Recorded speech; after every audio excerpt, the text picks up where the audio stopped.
It's part of the story that I have in the magazine. It's called Sancho's World. Today, the world reminded me of the world. No one avoided anyone, and those who avoided things only avoided themselves. All gazes turned outward, all feet aimed forward. B, my wife, was busy catering a wedding, so I was left alone. I stepped into the street without B, which was a novel way for me to step into the street. Sancho Street was humming, or rather Sancho was humming. Sancho lived on Sancho Street, or rather we called the street Sancho Street because of Sancho. Sancho's hum lifted off the ground like a motorized airplane. I held the remote control to that airplane. When I stepped towards Sancho, his hum would dip down deep, and when I stepped back, it would level again. Sancho wore a mustache, was homeless, and had a voice like a nice wind. He had made love to B on many occasions when I was out of town. I knew this because pieces of his voice were always left in the apartment. I patted Sancho on the back and gave him a coin. I turned left on Calle Matamoros. I didn't want to be excluded from Calle Matamoros, and you had to get there before 11 to be included. It was 10:52. I had made it to the happening. Or rather, they hadn't made anything happen yet. The auctioneer had not started auctioning. The club boys were still paddling around drinking red beer. In the relative quiet, I could still hear Sancho's humming, weaving through the club boys and their beer voices. Then the auction started. The auctioneer's voice was a list, and he was checking everything off. He sold a bird in a cage, and then a set of egg-shaped dolls that fit eagerly inside of each other. He auctioned off a package that included 2 cars, German, and a book, Belarusian. A club boy, wearing red, bought the package. He yelled something in Russian, or rather, Russian yelled its way out of him. It was marvelous what he yelled. I only wanted the book, he yelled. The book is worth 100 cars. I wanted to be included in being included, so I bought something from the auctioneer. What I bought was a gift for B.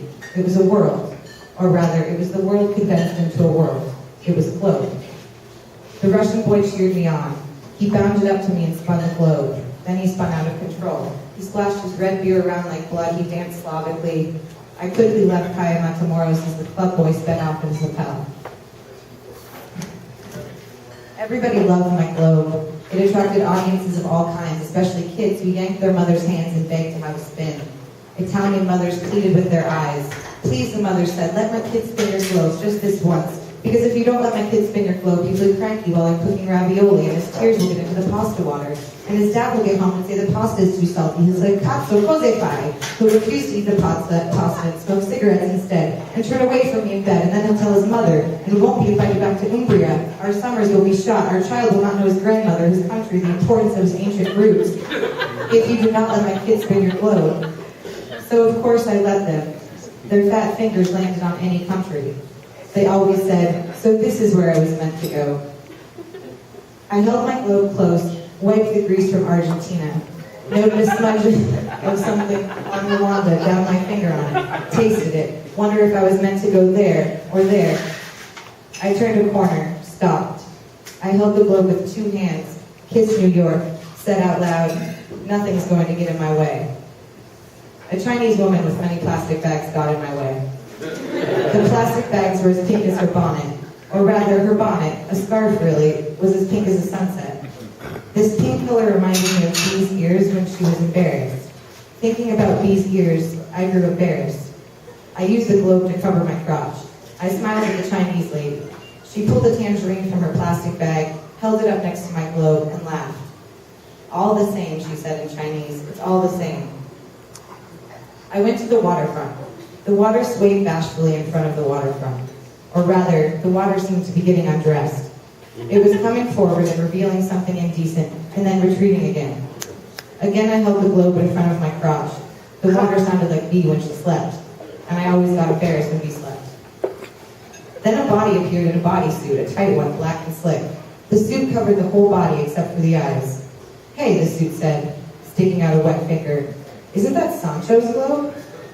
He sounded territorial, or rather, he sounded like he was made of territory. It's an auction globe, I said. Calle Matamoros, the body said. Yes, I said. At this, he pulled his suit down from his face, revealing a patch of wet yellow hair. The suit hung around his neck like a skin, and he smelled like coconuts and pee. Cool, bro, he said, as if I were his brother something, which I wasn't and didn't want to be. He shook his hair, and a question arose inside of me like a wave. Why had he called it Sancho's globe? How did the bodysuit know about Sancho? And if this was Sancho's globe, how did Sancho get his hands on something so beautiful, so expensive and marvelous? I turned away from the bodysuit brother and hurried back to Sancho Street, the world bouncing with me as I ran. Sancho was still sitting inside of his mustache. I squatted down in front of him, my globes clutched to my chest. Something inside Sancho changed when I squatted. I was bending at the knees, but Sancho was bending at the brain, or rather, his eyes were beckoning like sadness. What's wrong, Sancho, I said. That globe belongs to Bee, he said. Yes, I bought it for her, I said. It was a gift, Sancho said. It is a gift, I said. I bought it at the auction. I made that globe, Sancho said. I was silent, my hands stiffening around the earth. For Bee, Sancho said. I was silent, my hands stiffening around the earth. She got rid of the world I made for her, Sancho said.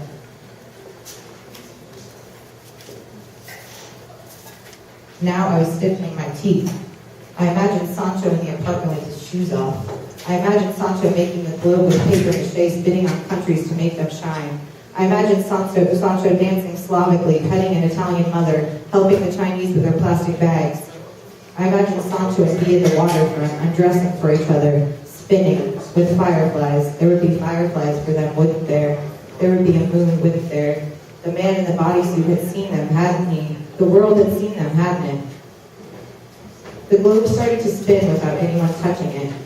Sancho and I looked into each other's eyes. The whole world was spinning for Bee, and there was no sense in stopping it with our feeble hands. Thank you.